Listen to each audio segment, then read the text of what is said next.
In this example problem, we're going to find the pre-stress losses for the section shown here using both the AASHTO LRFD and PCI Design Handbook methods. You can see some of our gross section properties shown here for our 45-inch deep Florida I-beam section. We have an 8-inch deep cast-in-place slab on top with a 6-foot beam spacing.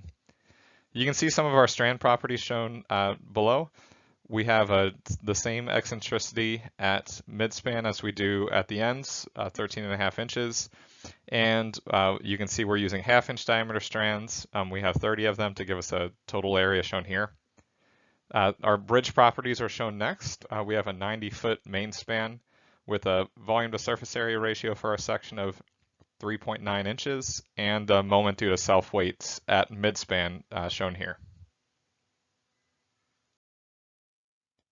We have a relative humidity in the area of our bridge of 75%. And next are shown some of the significant times that we'll need in our analysis. So you can see we'll need the age of the girder concrete at the time of transfer, the age of the girder concrete at the end of moist curing, the age of girder concrete at the time of deck placement, the age of girder concrete at the end of moist curing of the deck. So you can see we have a 5-day moist cure for the deck, but only a 2-day, or 1-day moist cure, or 2-day moist cure for our girder. And then you can see some of the other times that we need. We're given also the strength of our concrete at time of transfer, so our F prime CI of 5.5 KSI, and then our ultimate strength of our girder concrete is 8 KSI. We have a correction factor for our aggregate stiffness that's used in AASHTO of 1.2. This takes into account, we're assuming here that we're using a stiffer aggregate. So maybe we had some previous data from previous tests using the mix with our aggregate, and here we're saying our aggregate causes a 20% increase in stiffness. We have our unit weight concrete, just standard, 150 pounds per cubic foot, and you can see our modulus of elasticity that we're calculating using the AASHTO LRFD procedure. So here, I give us an example of how we find the modulus using AASHTO with the release strength. So you can see 5.5 KSI. With AASHTO, we use KSI and kips. So our 0.15 kips per cubic foot. And here we'll get our stiffness here of 5,687 KSI. So then we have our strength of our deck concrete at the end of curing is 3.2. Our ultimate strength of deck concrete 4 KSI. We have our modulus and our other strand properties. Our deck and composite section properties are shown next. So you can see our deck thickness, our beam spacing, the distance from the bottom fiber to the centroid of our deck, 49 inches, the total area of our composite section, the moment of inertia of our composite section, the distance from the bottom to the centroid of our overall composite section, the eccentricity of the deck, and the eccentricity of the pre-stressing strands in our composite section. We also have the dead load moment from our superimposed dead load and our volume to surface area ratio of our deck. So these are all the inputs that we need. So now we can start start the process of calculating our losses. So you can see in AASHTO, our total losses are made up of our short-term losses or elastic shortening, plus our long-term losses. Our long-term losses in AASHTO are split up into losses that occur before deck placement and losses that occur after deck placement. So you can see the losses before deck placement are shrinkage, creep, and strand relaxation. And after deck placement, we have shrinkage, creep, relaxation, and we also have an additional term that takes into account the differential shrinkage between the deck concrete and the girder concrete, which we'll talk about when we calculate it. We'll first calculate our elastic shortening. AASHTO allows you to calculate elastic shortening either using an iterative procedure or a closed form solution.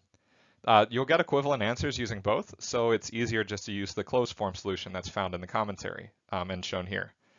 So we can calculate our value here.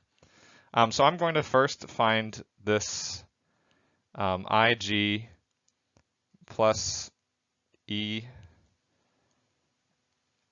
squared AG component.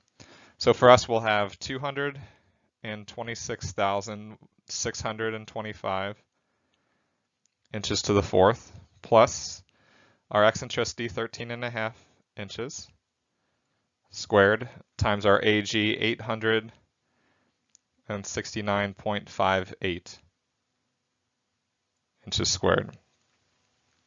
So here this will give us a value of 385,106 inches to the fourth.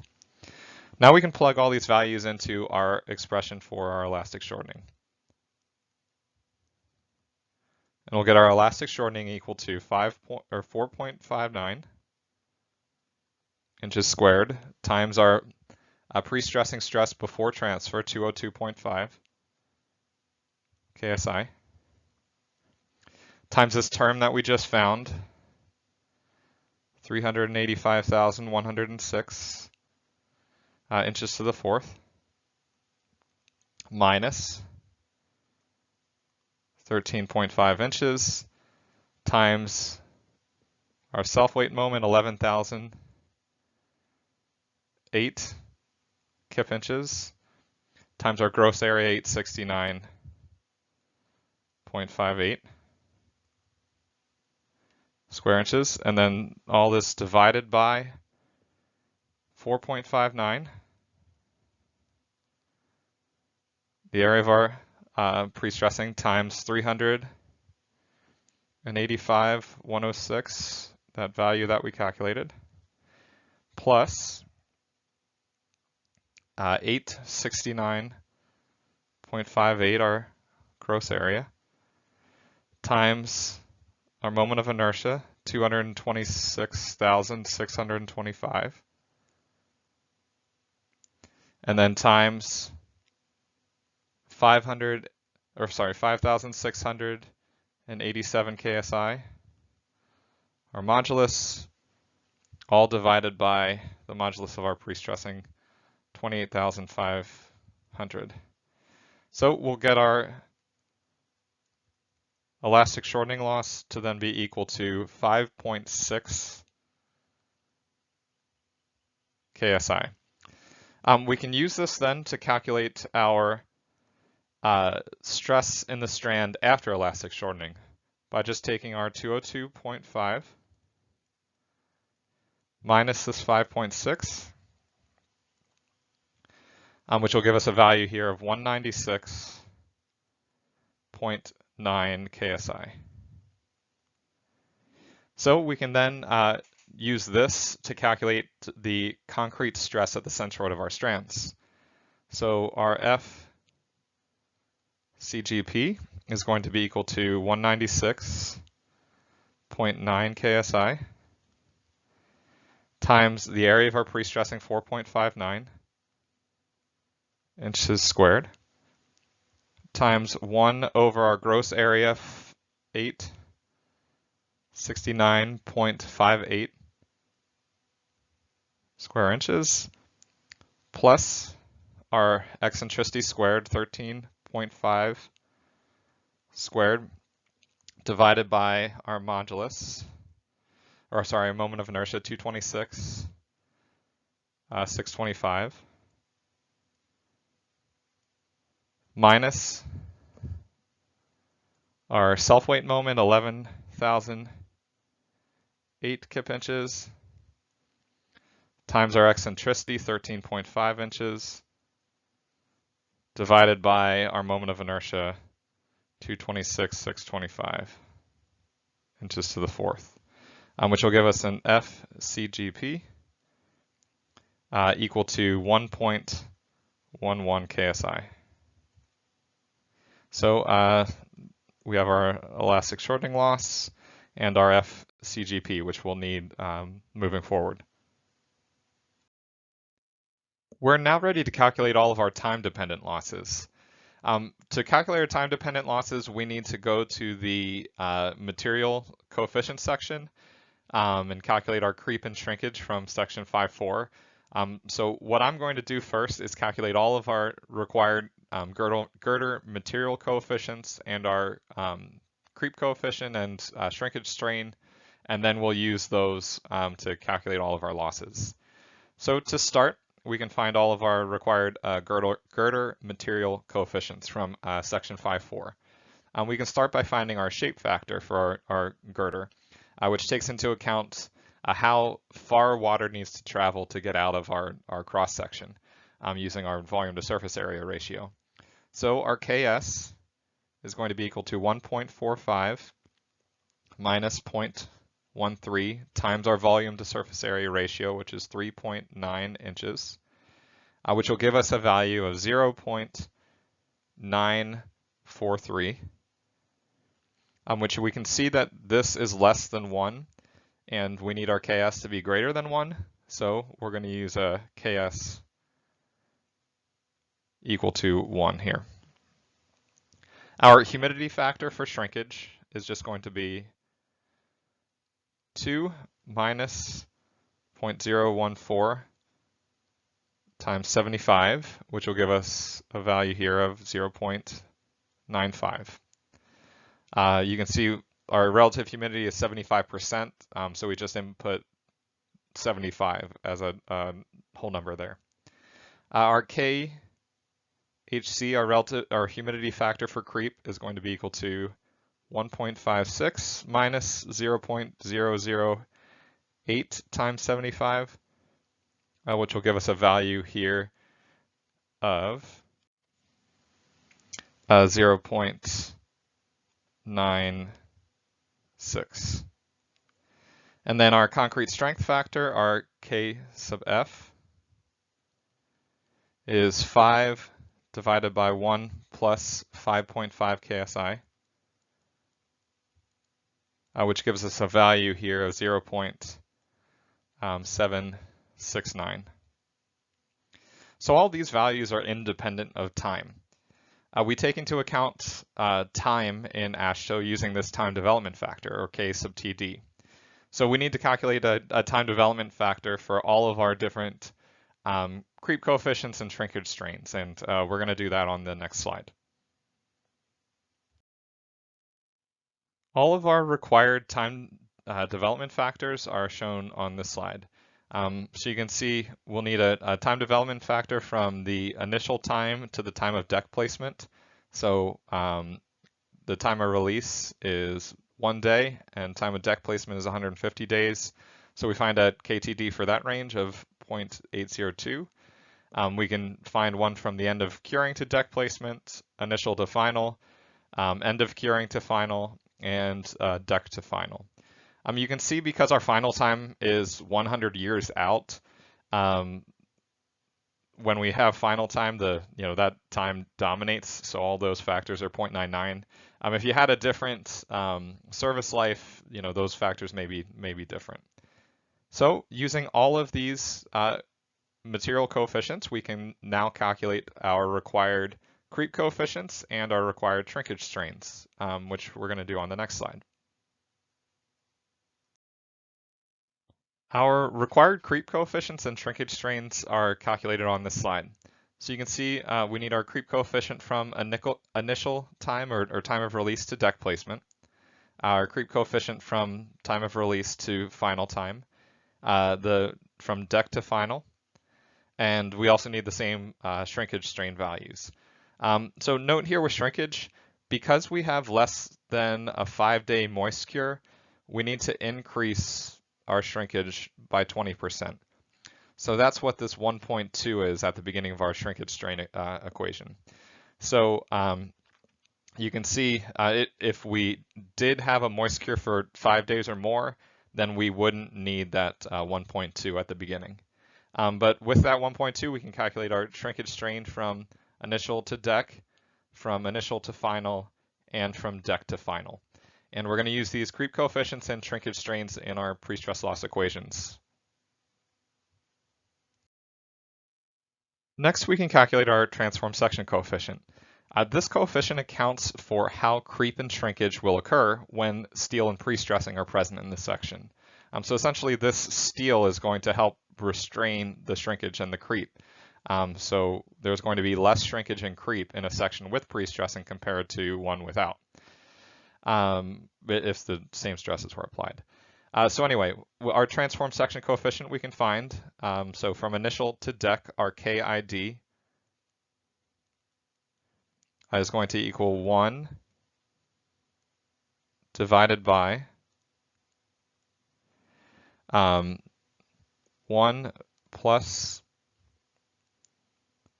28,500 KSI divided by 5,687 KSI times our area of our pre-stressing 4.9 divided by our gross area 869.58 times 1 plus 869.58 times 13.5 squared divided by our gross moment of inertia 226,625. Then times, I'm going to go over here, 1 plus 0.7 times 1.4. And we'll get our KID to then be equal to 0.918. So we can do the same thing then with our KDF, our deck to final, except we're going to use our composite section properties as I'm highlighting here. So plugging in our values, we'll get a KDF equal to 1 over 1 plus 28,500 KSI divided by 5,687 KSI times 4.59, the area of our pre-stressing divided by our composite area, 1,328, and then this times 1 plus 1,328 square inches times 28.4 inches squared divided by 478,434.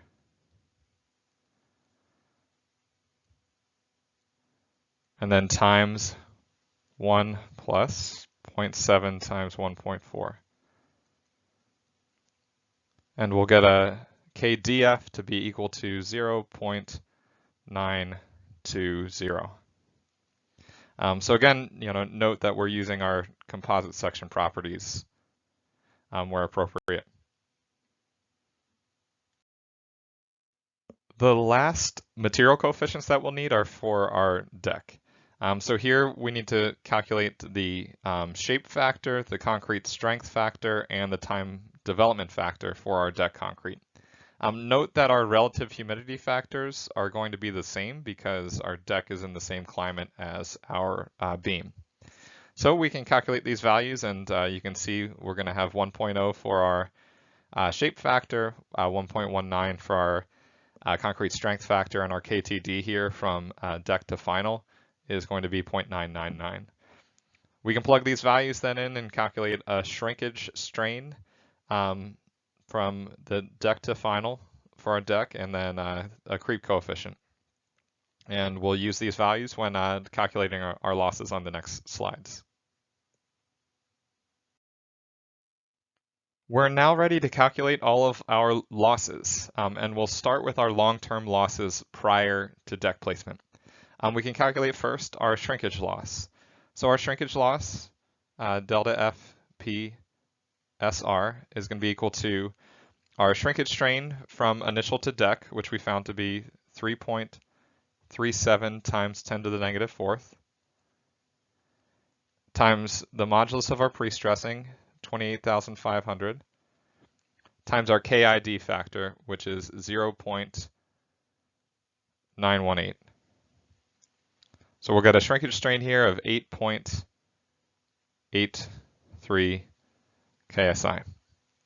We can next calculate our creep loss from initial to deck. So our creep loss, delta FPCR, is going to be equal to the ratio of our pre-stressing to pre-stress modulus to our concrete modulus, so 28,500 divided by 5,687, and then times our FCGP, 1.11 KSI, times our creep coefficient from initial to deck, 1.13, and then times our KID, 0.918. So we'll get a creep loss here of 5.75 KSI.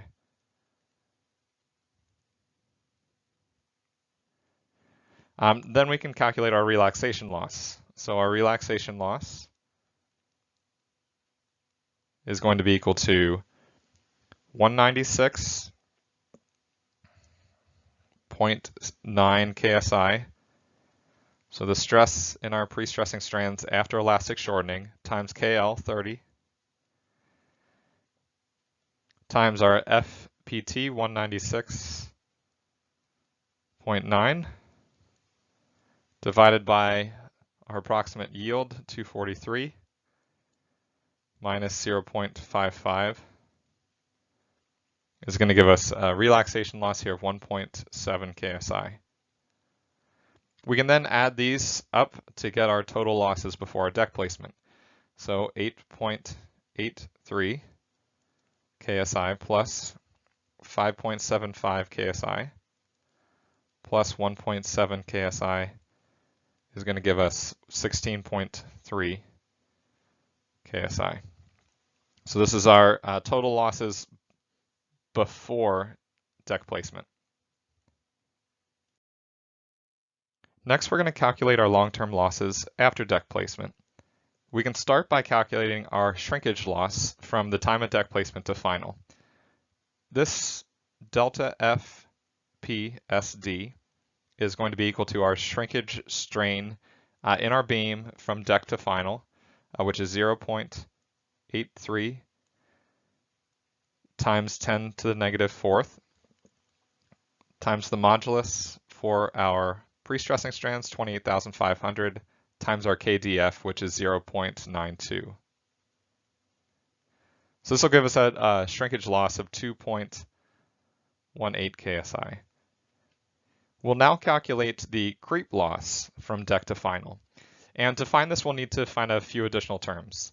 The first one is the force caused by our pre-stress loss prior to deck placement, or this P sub delta as I'm defining it. So our P sub delta is going to be equal to negative all of our pre-stress components before deck placement. So our shrinkage loss, which is 8.83 KSI, our creep loss, which was 5.75 KSI, and our relaxation loss, which is 1.7 KSI. And this all times our pre-stress area 4.59 square inches, which will give us a force here, or force change of 74.8 kips. So this is the change in the force in the force of our pre-stressing due to all of our losses prior to deck placement.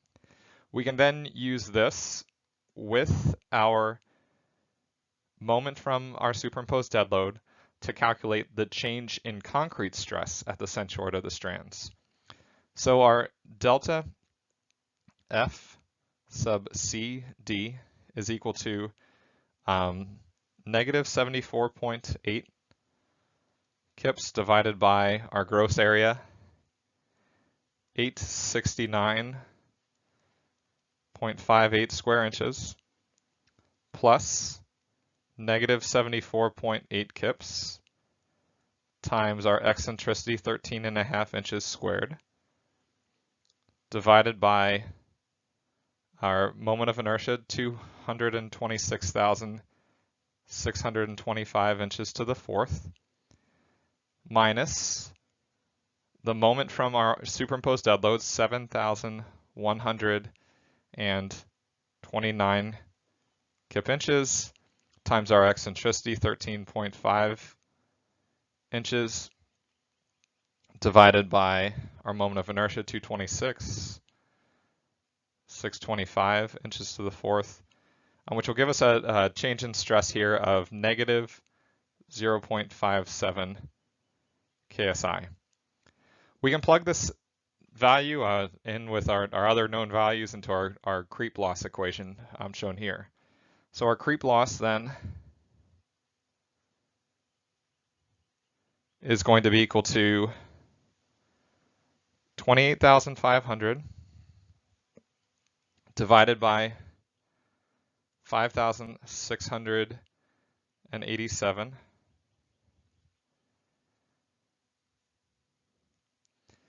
times 1.11 F sub C GP times the difference between our creep coefficients, initial to final minus the initial to deck, so 1.4 minus 1.13, plus 28,500 divided by 6,435, so the modulus of our concrete using the ultimate strength, then times negative 0.57, and then times 0.776 times 0.92. And I forgot to also include, so the first term needs to be times 0.918 as well. So here we'll get a delta FPCD equal to negative 0.39 KSI. So now we have our kind of creep loss and our shrinkage loss after deck placement. We're now ready to calculate our pre-stress loss due to our differential deck shrinkage. And the first thing that we need to do before doing that is calculate the change in concrete stress due to our deck shrinkage. So we'll do that using the expression given in AASHTO. And essentially what this expression does is it applies a force from our deck shrinkage on our system and calculates the change in stress at the centroid of our strands due to that force from that deck shrinkage. So to plug in our values here, we'll get delta F CDF equal to our shrinkage strain in the deck, 5.42 times 10 to the negative fourth, times our deck area, 567 square inches, times the stiffness of our deck, 5,119 KSI, all divided by 1 plus 0.7 times 1.79, the creep coefficient in our deck from the time of deck placement to final. And then all this times 1 divided by our composite area, 1,328 square inches, minus the eccentricity of our pre-stressing strands in our composite section, 23.4 inches, times the eccentricity of our deck in our composite section, 18.9 inches,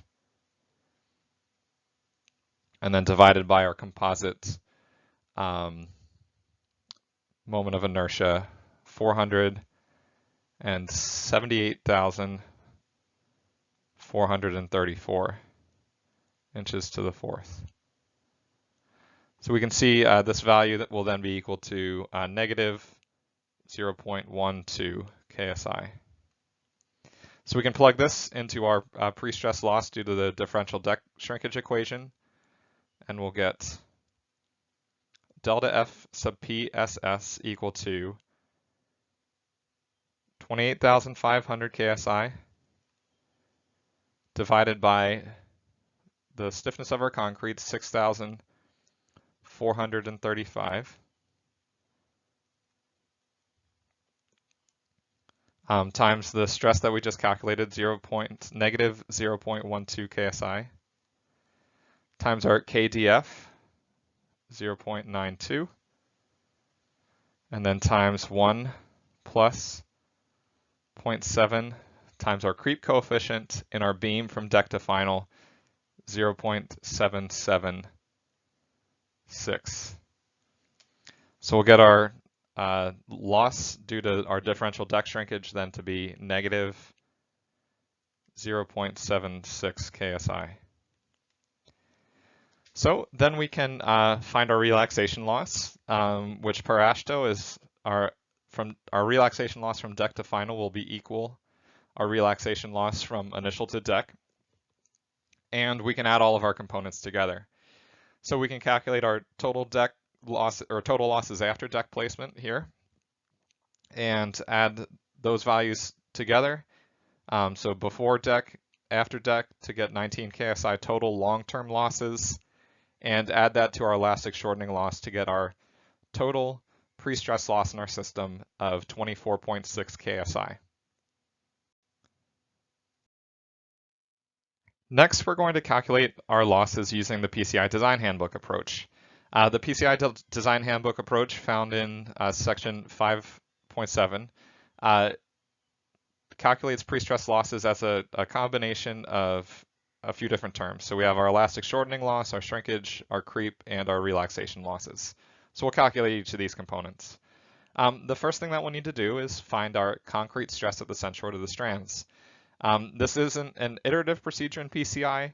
They assume that the stress in the pre-stressing strands after transfer is 0.9 times the initial pre-stressing stress. So we can plug these values in to get our F sub CIR,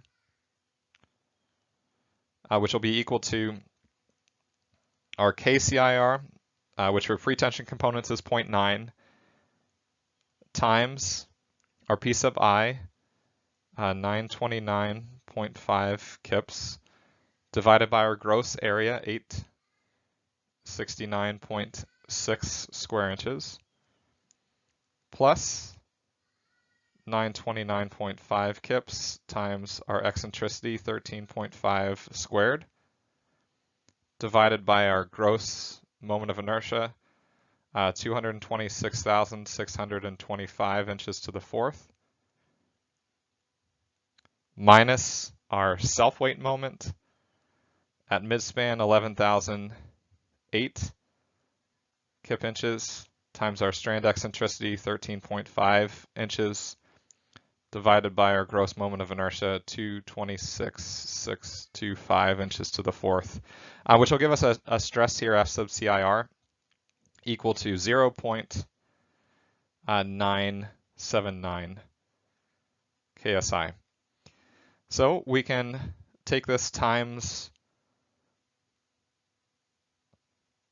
the stiffness, the modulus of our pre-stressing strands, 28,500, divided by the modulus of our concrete at release, 5,687,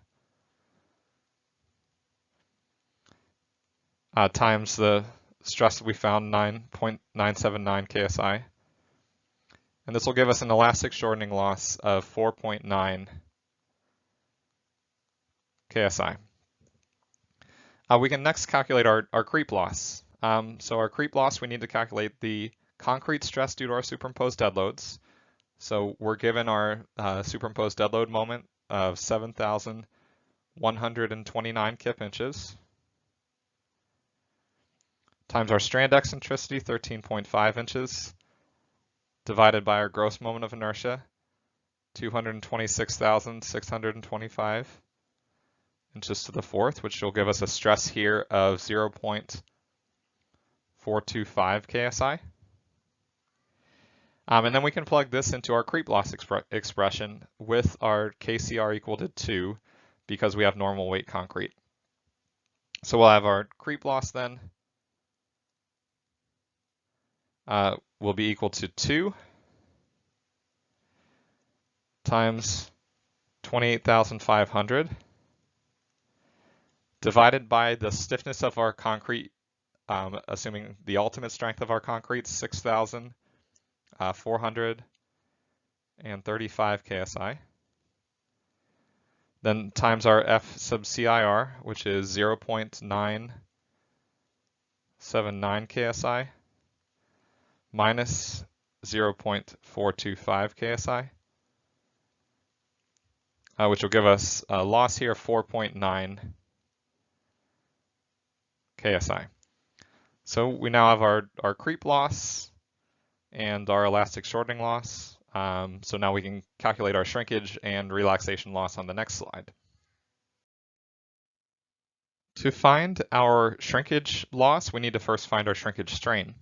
So we can find our shrinkage strain using the expressions shown here. So we'll have 8.2 times 10 to the negative 6 times KSH, which is 1.0 for pretension members, times 1 minus 0.06 times our volume to surface area ratio, which is 3.9, which we were given, times 100 minus 75, which will give us a shrinkage strain here equal to 0.157 times 10 to the negative third. We can take that times the modulus of our pre-stressing strands to get our shrinkage loss. So 0.157 times 10 to the negative third times 28,500 KSI will give us a shrinkage loss here of 4.5 KSI. We can next find our relaxation loss. So we need some constants given from the tables shown on the right. So our K relaxation and J term are going to be, we're almost always going to have grade 270 low relaxation strands. So if we have grade 270 low relaxation strands, our K relaxation will be 5,000 PSI or 5 KSI, and our J is going to be 0.04. In our case, our F sub PI divided by FPU is going to be equal to 0.75. So our C is going to be equal to 1.0. Generally, this will be the ratio that you have, but you can calculate that ratio and find your exact value based on your actual initial stress in the strand. So we can plug these in to calculate our relaxation loss. So delta F P relaxation will be equal to 5 KSI minus 0.04 times 4.5 KSI plus 4.9 KSI plus 4.9 KSI, and then all this times 1.0 for our C factor. So you can see here our relaxation losses are going to be 4.4 KSI. We can then add all of our loss components together to get our total pre-stress losses. So our elastic shortening 4.9 plus shrinkage 4.5 plus creep 4.9 plus relaxation 4.4 gives us a total pre-stress loss value of 18.7 KSI. We can compare that to our AASHTO, which we found to be 24.6, and see that in this case we have a lower loss estimated by the PCI Design Handbook. Typically, you'll get a higher pre-stress loss using the PCI Design Handbook. Just in this case, we happen to get a lower total pre-stress loss. So that concludes this example.